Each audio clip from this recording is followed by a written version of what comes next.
మీకు అనుభవం ఉందంటుండ్రు, మీకు అపారమైన జ్ఞానం ఉందంటుండ్రు, 80,000 పుస్తకాలు చదివిన విజ్ఞాన గని మీరు అంటుండ్రు.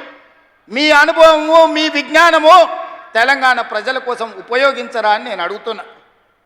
మీరైతే 1,00,000 కోట్ల రూపాయలు సంపాదించుకున్నారు, టీవీలు పెట్టుకున్నారు, పేపర్లు పెట్టుకున్నారు, ఫామ్ హౌస్లు కట్టుకున్నారు. నువ్వు గజ్వేల్లో కట్టుకుంటే నీ కొడుకు జన్వాడలో కట్టుకున్నాడు, నీ అల్లుడు మొయినాబాద్లో కట్టుకున్నాడు, నీ బడ్డ శంకర్పల్లి దగ్గర ఫామ్ హౌజులు 100 ఎకరాలలో కట్టుకున్నారు. మరి తెలంగాణ ప్రజలు ఉన్న భూములు అమ్ముకొని ఆత్మహత్యలు చేసుకుంటుంటే ఈ ట్రిక్ ఏదో మాకు చెప్పరా? తెలంగాణ ప్రజలకు ఆయన ఏదో క్యాప్సికం పండిస్తేనే ₹1 కోటి ఎకరాకు వస్తుంది అన్నాడు. ఆ టెక్నిక్ ఏదో తెలంగాణ రైతాంగానికి చెప్పవా కేసీఆర్ గారని నేను అడుగుతున్నా.